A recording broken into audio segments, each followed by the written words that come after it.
The Chakralytics Show.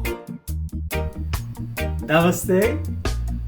According to Mark Dyczkowski, one of the foremost contemporary scholars of Kashmir Shaivism, there are countless opportunities for us to move beyond thought constructs into this ground of awareness, this fundamental principle, primary consciousness.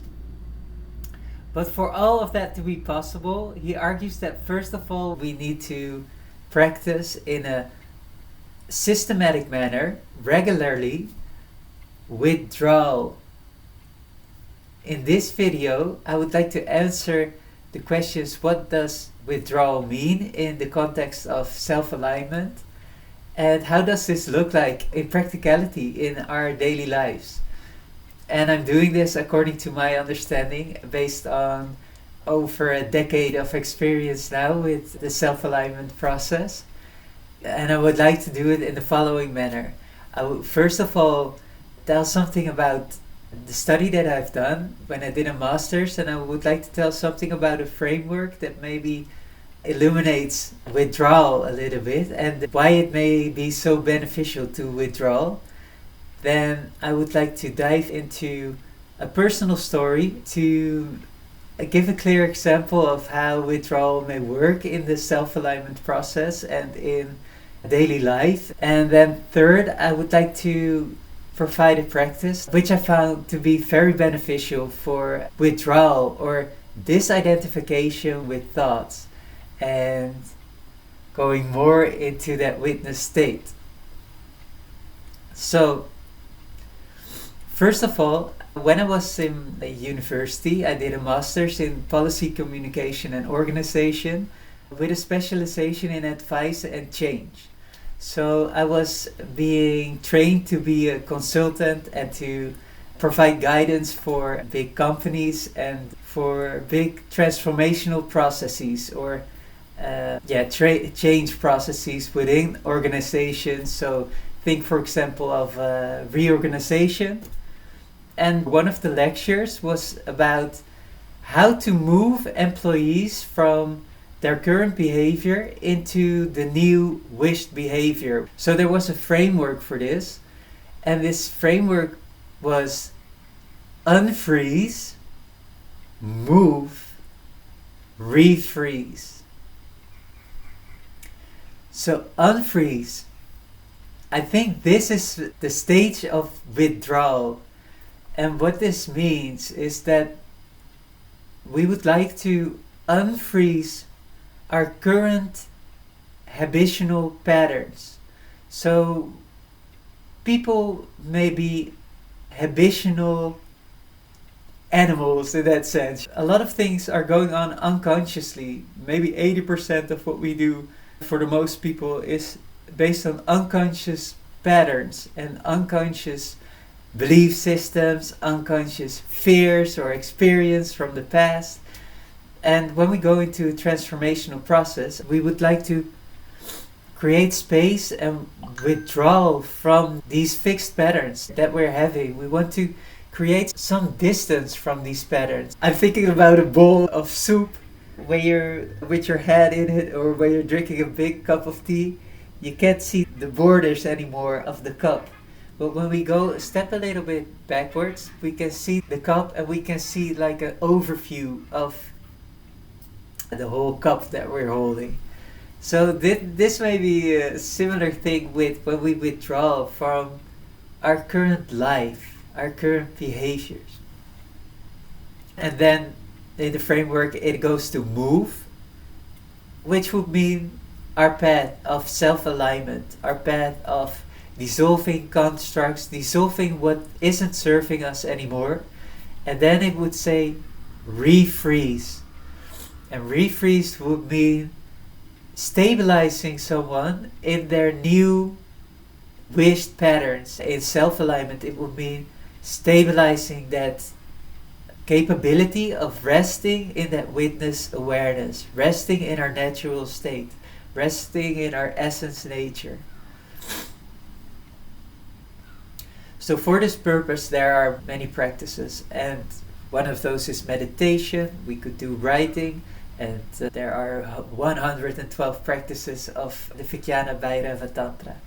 But I think to do this properly, first of all, we need to, from my perspective, create some space to do this inner work. Create the environment in which we can do these practices, in which we can devote ourselves to inner work. To give an example, this is the personal story I wanted to discuss, is when I was doing my studies, I lived in Amsterdam. I had a very big social network with a lot of social events every week, fully booked, and being lived in a certain sense. And I was feeling that I was getting more and more distant from self-alignment. I was becoming someone that didn't feel in alignment with who I felt inside. And that gave me a lot of anxiety and feelings of depression, unhappiness. And at some point, I graduated my master's, and then after that, I really felt like I need to go. I need to pull myself out of this environment. And I went to Australia. I went traveling. And there weren't any expectations. There wasn't this big social group around me. And I felt, oh, I can breathe again. I felt this spaciousness, and I was already meditating, but here I could really take the time to meditate, to ground in self, and to explore teachings, and to read, and things that I felt there wasn't time for in Amsterdam. I could just do this right now. Have a smaller circle of friends in Australia and just go with people that I wanted to meet, and then if I wanted to be alone, I would be alone. Things that I wouldn't usually do in Amsterdam. I would just go with everyone and be very extroverted and not taking the time for myself to feel what was needed for me. So that was physically withdrawing from the situation, pulling myself out of this friend group, out of the situation in Amsterdam, and giving myself the space to self-align and to move and to work on myself. And what happened was, after 8 months, I came back to Amsterdam and I fell back into the patterns that I did before. It wasn't refreezed. I felt it in Australia that I could do this, that I felt this freedom. But then when I came back to Amsterdam in that same setting, I fell back into old patterns. So for me, at some point, I moved away from Amsterdam. I have said goodbye to friends and creating this space for myself, because I knew I needed to work on myself. I needed to self-align. And that may be a confronting and difficult, challenging aspect of doing inner work, but it's definitely, from my point of view, necessary to create that space for self-alignment. Really focus on self and be dedicated to self, and have that space in which you can feel safe and feel the space that you can work on yourself. So this is physically withdrawal, and it doesn't have to mean that you have to say everything goodbye, but just to come into a situation where you feel safe and in which you feel it is okay to focus on self and to dedicate time towards working on self and self-alignment. Okay. So the third thing is then a practice that I felt that has been very supportive for me. And so now we have created this space for us to work on ourselves. And then we're sitting with our thoughts and we have a meditation practice. And maybe writing, we do writing to discover our inner landscape. There are numerous maybe practices or pathways. So it is for ourselves to discover what works for us. But what worked for me was a practice that I learned from a mindfulness teacher in a mindfulness training, and I did a long time coaching with him, being coached by him. And I came across it later again in the Gupta program, which is an advanced brain retraining program for healing chronic diseases. The aim of this practice is to withdraw, and what I mean with withdrawal is to create space between ourselves, between our essence nature or the witness state consciousness and our thoughts. So we're going a bit backwards. So what I just talked about with that bowl of soup, that we could say that when we're totally engaged in our thoughts, then we may be in that bowl of soup, not seeing the borders anymore, and we're just fully engaged and being led by those thoughts and emotions and impressions. And we're now going backwards to see our thoughts from a bit of distance and let them pass, and we can maybe see what kind of contractions there are, and it becomes a bit of a game, to be honest. It becomes a bit of a game to notice those thoughts, and we don't have to engage, react anymore on those thoughts. We can just see where they came from. So I call these habitual patterns. And then what I would do is, instead of watching TV all day, I would take some time to just drink maybe a cup of tea or a glass of water and looking out of the window and just notice what arises within me. What kind of thoughts, what kind of anxiety, what kind of fears, what kind of emotions.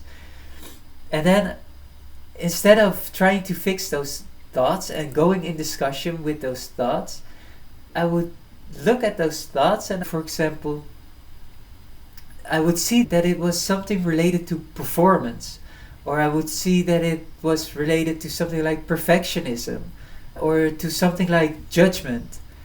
And then what I would do, these patterns, I would give them a name, and a harmless name, like judging Judy. And then when something of judgment would come, or I would see that pattern coming up, and I would say, oh hey, there's Judgment Judy. Hey Judgment Judy. And then, okay, and I could feel that because I was relaxing in it, I wasn't being pulled by it. I wasn't going into the story. I would just see, oh, that's habitual pattern of Judgment Judy, and then I go. And then, oh, that's habitual pattern of performance Pero. I don't know, just coming up with a name right now. Performance Pero. Oh, hey, Performance Pero. And then I would go like this. And then this would be the game. And I would find multiple patterns, and I could write them down, those patterns, and I would see that some of these patterns would come up regularly. So these were like routed paths within my consciousness where contractions were at. And this would be a beautiful first step towards what we could say disidentification of our thought constructs, or a way to make these thought constructs losing their grip on us. So when we practice this and just seeing it as a fun game, not taking it too seriously in the sense that the content of the thoughts, we could maybe see, oh okay, I have this and this, and we could maybe talk to those patterns from, okay, where did it come from? And maybe we'll find that it comes from something that we had in our childhood, and in this way we're getting to know ourselves, and we may see that it is not necessarily truth. It's not necessarily reality. It's just something based upon an experience, and we bought into this. We bought into this belief that it has to be like this.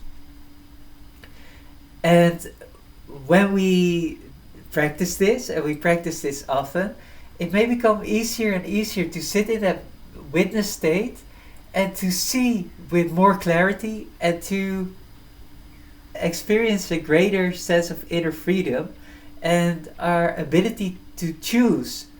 Oh, do I react on this or do I sit on this? Oh, can I see this and meet things and dissolve things? Oh, this comes from this and this event, and then we can do inner work. Alright, thank you for watching.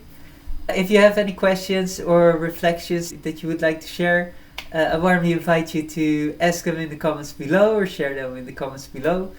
And if you appreciate the content that we're creating, I warmly invite you to like and to subscribe. Bless you. Namaste.